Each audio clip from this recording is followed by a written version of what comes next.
All right, so we're here with Suburb. Why don't you tell me about how you got that name? I have a large family, and they always referred to me as eLJay because my father's name is John, and I'm the third. So they, instead of calling me Little John, they would call me eLJay. My mom, I guess, always kind of had this inclination that I would be, I guess, a public figure one day of some sort, and she came up with the idea to stylize it as eLJay. So I kind of just took that, ran with it. And then as far as Suburb, which I use as my alter ego, that came about as other artists' influence, that they kind of had two sides to them. And so I kind of felt that I liked that, and I wanted to come up something of my own. So how long have you been into hip hop? Okay, this goes back to when I was about 7 years old, I would say. I can remember distinctly my mother busting in my sister's room and catching me in there blasting Snoop Doggy Dogg, through my older sister's boombox. She was heavily into hip hop, and that's where I got my initial introduction to it. And she yelled at me to turn that off, and I remember my sister getting in a lot of trouble for allowing me to hear that music. And I loved it. I didn't really know what everything meant at that age, but I guess there was that rebellious aspect to it, with a lot of really suburbia. I mean, there's a lot of people. I think that hip hop comes from the inner city, and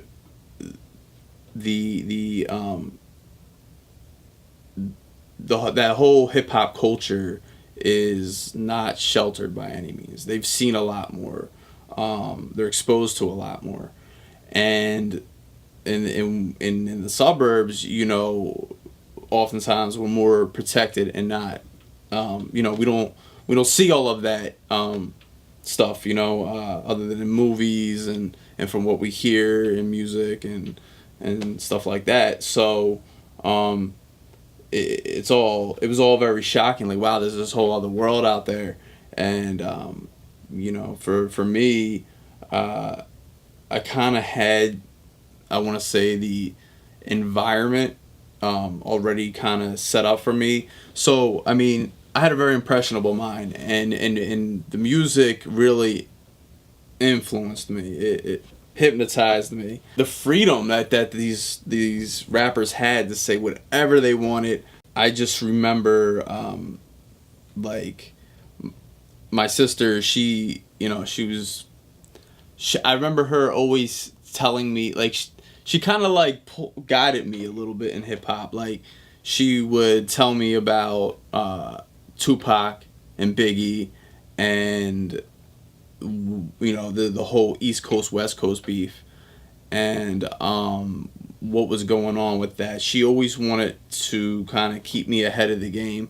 Most kids, I mean, other 7-year-old kids weren't really listening to hip hop. Yeah. So it just kind of shows that I was not as sheltered as maybe as some of the other suburban kids. Who were your biggest influences then? Who were your biggest influences that encouraged you to become an artist? Yeah, so like I was saying, I listen to all kinds of music. I never discriminate. I mean, even everything from country, rock, blues, jazz, rap, you name it. If I liked it, I liked it. Immediate family was always blown away by how, like, I was able to hear and kind of regurgitate everything.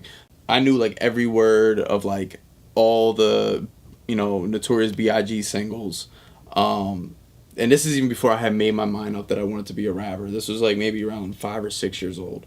And I mean, the radio edited stuff, and I would just rap along, and it just amazed them. And because it amazed them, I guess it kind of it got me excited to want to do it and think that I could actually do it. And so then that's what really got me more and more intrigued by it. And then, like I said, I came across Doggy Style, 1994. And It's a classic. That right there was, I would say, the album that really what I made that decision that this is what I want to do. By the age of 10, I was writing little doo-doo rhymes, as we people would call them, on Post-it notes, and they were just simple, nursery rhymes. From there, I then got my first beatbox. My parents bought me a beatbox, and I just remember I'd make beats, and then instead of writing, I would rap over the beats that I made, and I would record it all with an old tape voice recorder, and just talk about terrible sound quality. It was my parents had actually bought it for me to record the teachers at school, and hip hop had me so in this other element that I already made up my mind what I want to do. I only want the basics from school. I wasn't it's not that I wasn't capable of excelling in school. It was just that I had other interests. So I talked about Tupac and Biggie. I mean, who doesn't, right? And how my sister broke it down to me about this East Coast, West Coast. Because I grew up on the East Coast, I sided with Biggie. Like, I got caught up in the hype even as a child. Like, I was told that either way, I knew both were to be respected. Like, they're the real ones, so to speak. If I'm going to emulate anybody, it should be them. If I'm going to study their craft, they're the ones.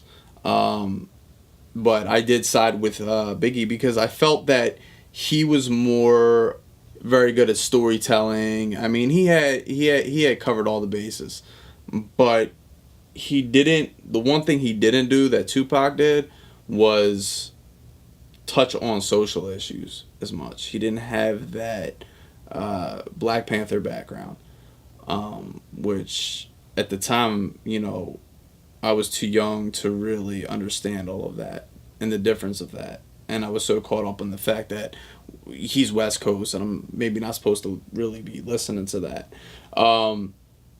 So when I got older, I was able to appreciate and respect Tupac more, even more so than Biggie, and for that reason. Because at that point I learned about, really just how powerful music is and the influence and having that platform and using it as my outlet to be able to say my own views on the world, my own perceptions, in both a creative way, politically. I had a lot to say when I was a young kid. Like I was in some ways I was a little ahead of my years. And then I remember I got this phone call from a cousin of mine, and she said, "eLJay, you got to come over here right now. There's this guy on TV and he raps. You just got to see him." And I'm like, "Okay, fine. I'll be over in a little bit." So I go over there. I'm probably 11 years old at the time. And she turns the TV on. It's MTV TRL. I think they actually just brought this back. So to the new generation might not know what that is, but they just brought it back on air. And that was the after school special. You always watched that when you got home from school. It was just the thing.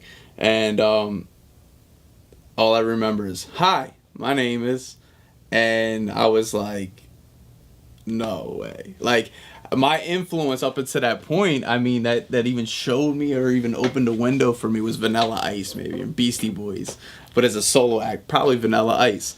And, he got played out of the game for not having any, points and stripes, as they say. You know what I mean? He didn't have any street credibility.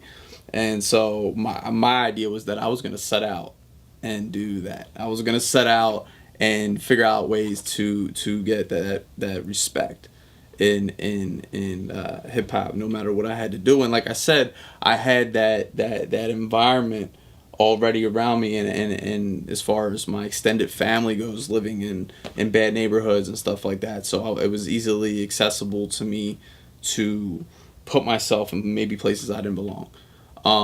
But I was like a sponge. I just soaked everything up, and I'd bring that back to the suburbs, and that's how I got my name, Suburb. My alter ego is because a lot of my peers didn't really understand where I was coming from and why I wanted to do this so bad, and they didn't take me seriously.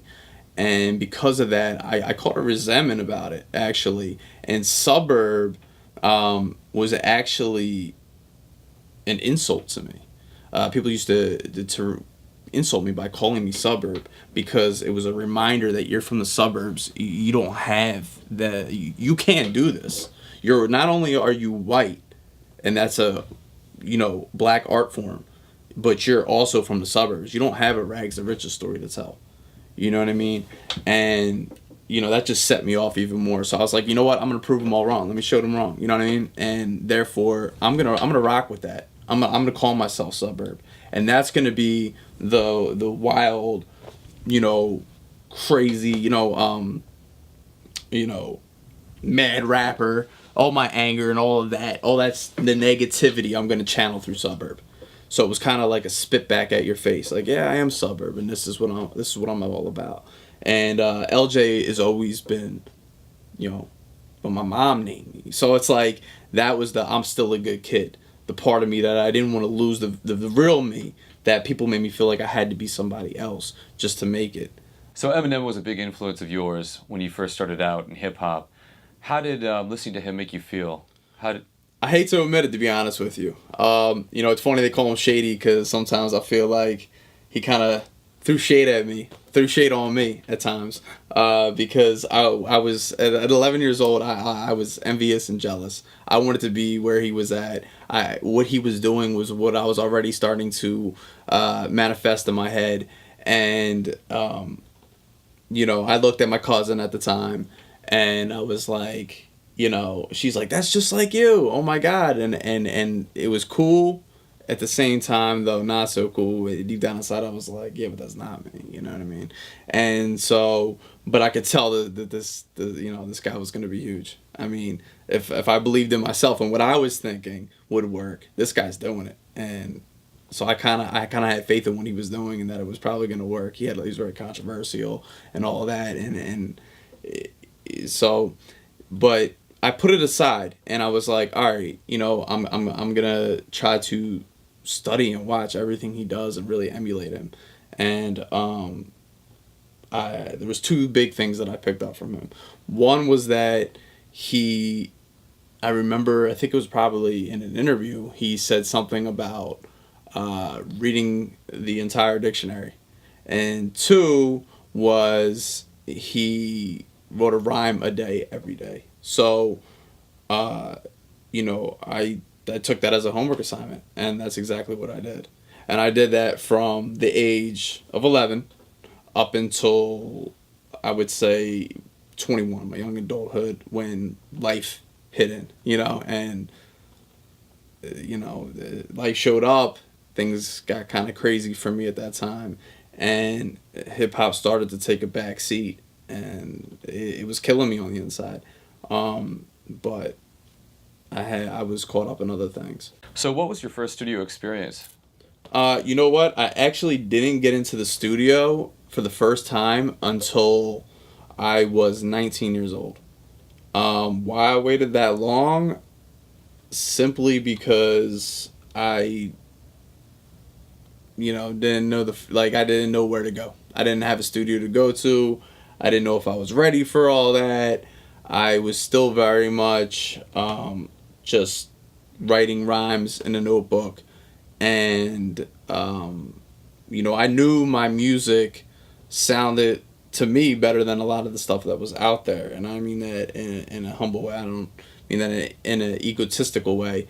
It's just that I felt that it was up to par, and that I had just as good of a shot as anybody else. And so one day, a buddy of mine, he said, Jay, like I had a lot of little aliases. He said, Jay, my buddy Anaki, he does producing out of his house. So I think it was that night I went there with him and with a big old bottle of eLJay, and we were in there, we were partying, drinking, smoking weed, and which by the way was a play on my alter ego Suburb. It's kind of a play on words. I was big on smoking weed at the time.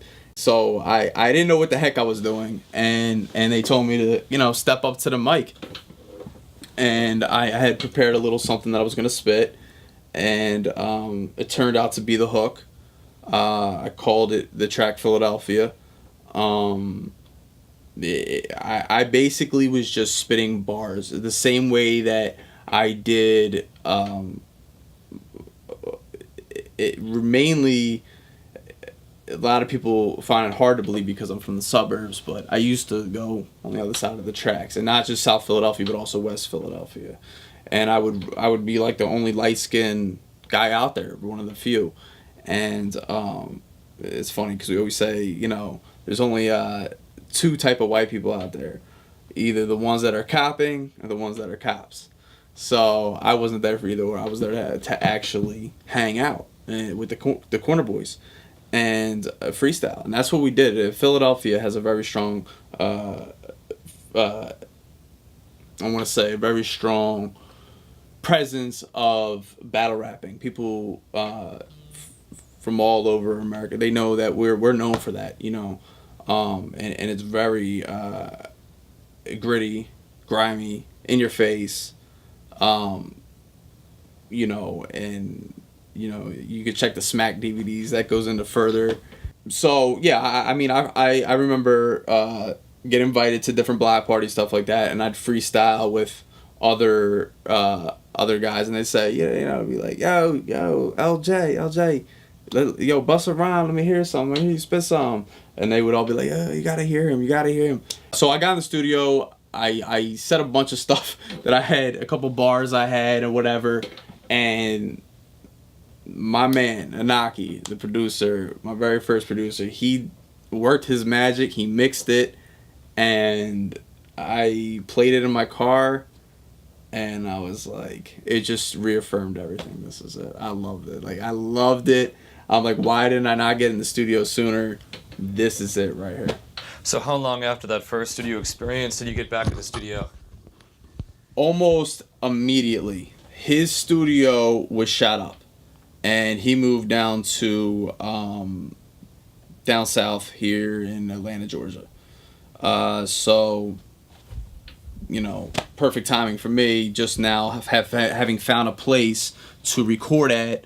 Now I'm without a place. So I remember I was at one of the Asian corner stores, and I was in there with a fake ID trying to buy alcohol, and as I was doing that, I overheard the person behind me talking about, and he's like, I gotta get back to the studio, over to the studio, blah, blah, blah.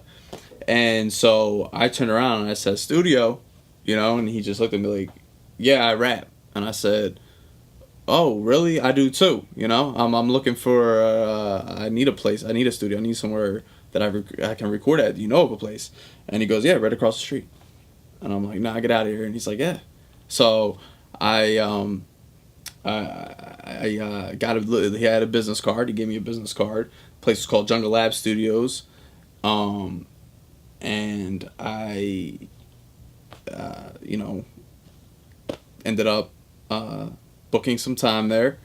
And this was a step above from where I was before. It was still in a row home, but it was set up like a real studio, and that impressed me, but it was definitely within my budget still, which was great. How I obtained my funds,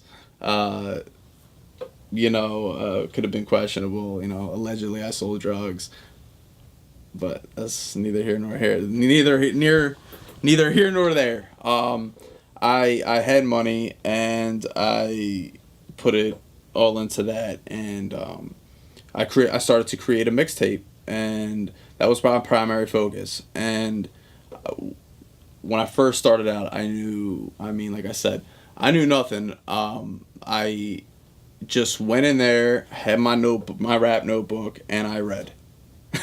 I read it out over the beat. I picked the beat and I just read over it, and that's exactly what it sounded like. It sounded like I was just reading off a piece of paper, and I didn't know anything about cadence or flow or anything, because I started off as a freestyle battler. You didn't have to have that. It was just like aggressive. It was beefing. It was just like you're in each other's face aggressively. I remember fights breaking out over that stuff, and people going to the trunk, and just a bunch of knucklehead shit, like just young bullshit. So I didn't know how to actually create a song, make a song. But this producer that I was working with at the time, he tried to start showing me, but I was too busy. Hip hop gave me definitely a big head, and it was just because it's so competitive that you almost have to be like, I'm the best, and because of that, I couldn't hear nobody else. I was hard headed, and so I didn't. He was willing to help me every way, like how to write, I know it, I got it all, and I'm too busy, in there partying it up, and I'm doing more of that than I am actually getting anything accomplished. I'm too busy, partying. What was your next studio? Where I currently am right now, the Vibe Recording. And since then, I'd say I've been here probably recording for the past 3 years now. And I've actually been able to get some stuff accomplished, and here I am giving an interview. There was a point, when my life started to look so bleak, and to be here now doing this, it's really just mind blowing. I'm at a loss for words. There is no word to explain, knowing where I came from and where I'm at now. I wouldn't change a thing though, because it made me who I am today. I definitely got those experiences that I wanted, not that I wanted those things to happen to me, but gave me certainly a lot to talk about. It gave me a story to tell, that's for sure.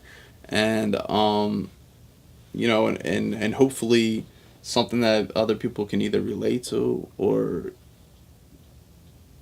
become enlightened to, and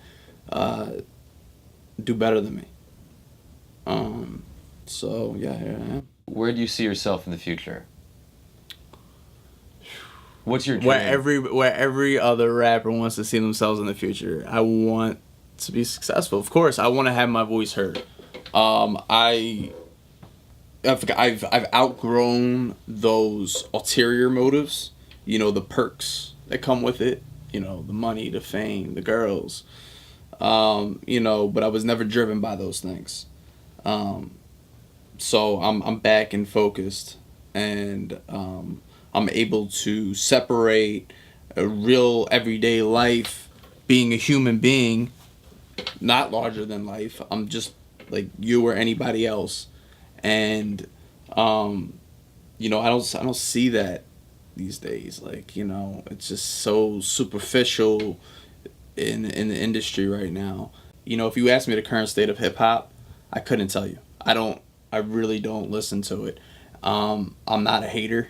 I don't hate on it. I think that nobody's wasting nobody. Everybody's needed, and take it how you want it.